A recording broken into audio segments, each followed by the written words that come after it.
Hi నమస్తే welcome to మర media నేను మీ కేవీఆర్ ఆంధ్రప్రదేశ్ లో రెడ్ బుక్ రాజ్యాంగం గురించి తెలిసిందే కదా ఇప్పటికే ఇంచుమించు 30కి పైగా హత్యలు జరిగినట్టు 10-12 మందికి పైగా మహిళలు ముఖ్యంగా చిన్నారులు అత్యాచారానికి బలైతున్న సంఘటనలు చూస్తూనే ఉన్నాం వాటికి సంబంధించి పోలీస్ వ్యవస్థ నుంచి గాని చట్టసభల నుంచి గాని కూటమి నేతల నుంచి గాని పెద్దగా రియాక్షన్ లేకపోవడంతో రాష్ట్ర వ్యాప్తంగా తీవ్ర ఆందోళనలు వ్యక్తమవుతున్నాయి ఇది రేపు పొద్దున తిరుగుబాటుకు కూడా దారితీసే అవకాశం ఉంది అయితే పోలీస్ వ్యవస్థ ముఖ్యంగా వ్యవస్థలు కార్యనిర్వహణ శాఖ ఇంత తీవ్రంగా నిరాశకు నిస్పృహకు లోన్ కావడానికి కారణం ఏంటి అంటే రెడ్ బుక్ రాజ్యాంగం అన్నది ఇప్పుడు అందరు చెప్తున్న మాట నారా లోకేష్ గతంలో తన పాదయాత్రలో భాగంగా యువగలంలో భాగంగా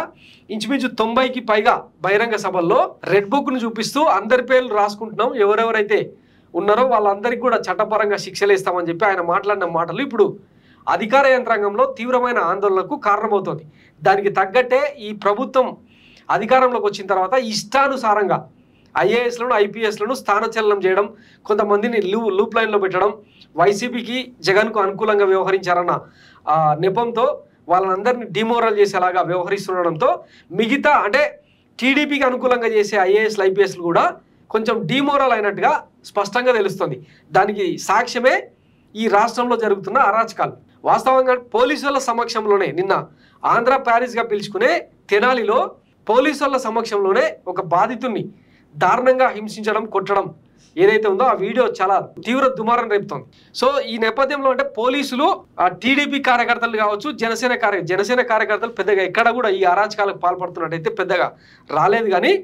టీడీపీ కార్యకర్తలను కనీసం వారించే ప్రయత్నం కూడా చేయట్లేదు దానికి రీజన్ ఏంటంటే వారిస్తే మళ్ళీ ఎవరికి టార్గెట్గా మారతామోనన్న భయం వ్యవస్థలో ఏర్పడింది దానికి కారణం ఈ రెడ్ బుక్ రాజ్యాంగమే అన్న చర్చ అయితే పెద్ద ఎత్తున జరుగుతుంది దీని నుంచి అంటే లోకేష్ కనుక గుణపాఠాలు నేర్చుకోకపోతే ఇప్పుడు వైఎస్ జగన్మోహన్ రెడ్డికి ఎట్లయితే కర్రుగాల్చి వాత పెట్టినరో ఎట్లయితే ఇంత తీవ్రంగా ఆయనకు అంటే ఓటుతో బుద్ధి చెప్పినరో అంతకంటే ఘోరంగా ఈ పార్టీ నారా లోకేష్ రేపటి ఫలితాలను చవి చూడాల్సి వస్తుందన్న చర్చ అయితే దారితీస్తుందన్నమాట గుణపాఠాలు అక్కర్లేదంటున్న లోకేష్ ముఖ్యమంత్రి చంద్రబాబు నాయుడు కుమారుడు రాష్ట్ర మంత్రి నారా లోకేష్ రెడ్ బుక్ పై ఘాటు కామెంట్స్ చేశారు వేధింపులకు సంబంధించిన అసలు కథ ఇంకా మొదలే కాలేదని అప్పుడే భయంతో ఢిల్లీకి వెళ్లి గగ్గోలు పెడితే ఎలా అని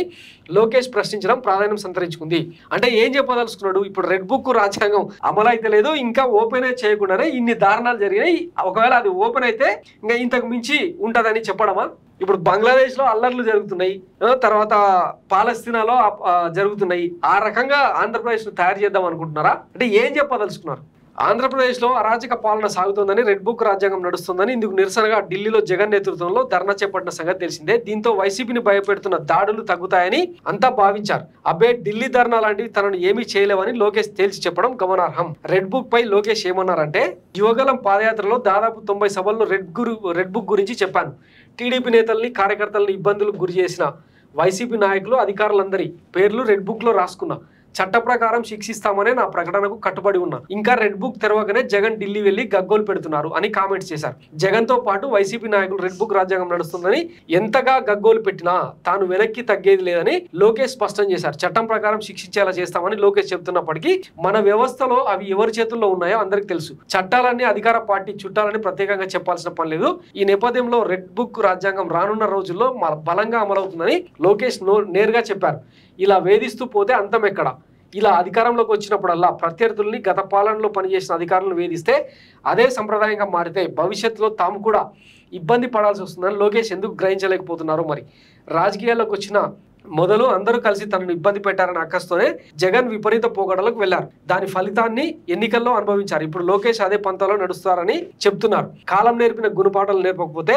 చేయగలిగేది ఏమి ఉండదు బహుశా తనకు ఎలాంటి గుణపాఠాలు అక్కర్లేదని లోకేష్ చెప్పగానే చెబుతున్నారు అధికారాన్ని దక్కించుకున్న నేపథ్యంలో ఏదో ప్రత్యర్థుల్ని ఏదో చేసేయాలని అత్యుత్సాహంగా అనిపిస్తుంది అందుకే రెడ్ బుక్ పై లోకేష్ ఘాటు కామెంట్స్ పర్యవసనాలని కాలానికి వదిలేయడం మినహాయించి లోకేష్ ను అడ్డుకునే శక్తి లేదన్నది వాస్తవం అన్ని కరెక్టే ఇప్పుడు లోకేష్ ను ఎవరు కూడా వెంట్రుగా పీకలేరు అన్నది వాస్తవమే అనుకుందాం అయితే చట్ట ప్రకారం శిక్షిస్తామని నా ప్రకటనకు కట్టుబడి ఉన్నా అని చెప్తున్నాడు కదా మరి చట్టాన్ని దాటి చట్ట పరిధిని దాటి ఆ బౌండరీస్ ని దాటి ఇప్పటికి ఇన్ని అరాచకాలు జరుగుతున్నాయి లోకేష్ అన్న మరి వాటి సంగతి ఏంది నిందితులకైతే శిక్ష పడాలి కదా మీరు రెడ్ బుక్ లో రాసుకున్న ఒక బుక్ సరిపోతే 10 బుక్లు రాసుకోండి ఎవరెవరు ఏవేది అక్రమాలు చేసిరో వాళ్ళని చట్ట ప్రకారం శిక్షించండి ఆ వెసులుబాటు ఉన్నప్పుడు మనుషులను దారుణంగా కొట్టించే అధికారం హక్కు మీకు ఎవడిచ్చి ఇది పాయింట్ రేపు పొద్దున జనంలో నానే చర్చ కూడా ఇదే వ్యవస్థలు, పోలీసులు, అధికార యంత్రాంగం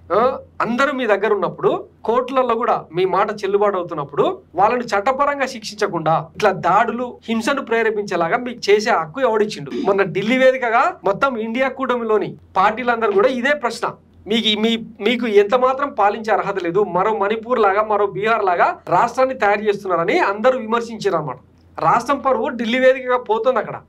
చేయాల్సిన పనులు చేయొచ్చు, మీరు ఏమనుకుంటారో అది చేయొచ్చు. ఆ వెసులుబాటు మీకు ఉన్నప్పుడు, చట్టపరంగా శిక్షించే వెసులుబాటు ఉన్నప్పుడు మనుషులను కొట్టడం, తలలు నరకడం, చేతులు నరకడం, ఆ సాంబిరెడ్డి అనే వ్యక్తిని చేతులు కాళ్ళను ఇష్టారీతిలో కొట్ట ఎందుకు అంత తీవ్రంగా ఎందుకు? ఎప్పుడు అంటే 5 ఏళ్లకే కదా మీకు జనం మ్యాండేట్ ఇచ్చింది.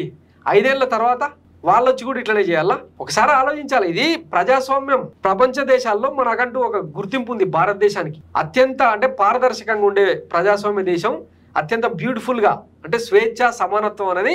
అందరికీ సమానంగా అందుతుందని చెప్పి ఒక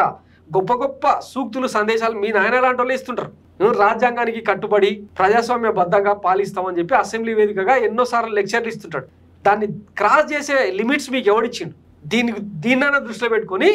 కొంచెం సంయమనం పాటిస్తే బాగుంటుంది. లేకపోతే జగన్కు పట్టిన గతే మీకు పట్టొచ్చు, రేపు పొద్దున ఇంకా వేరే వాళ్ళకి పట్టిన గతి మీకు కూడా పట్టొచ్చు. సో ఈ రాజులం అనుకుంటే సరిపోదు, మనం ఏం దైవాంశ సంబూతులం కాదు కదా. సో ఇది ముచ్చట. Thanks for watching Mara media. నేను మీ కేవీఆర్. Thank you.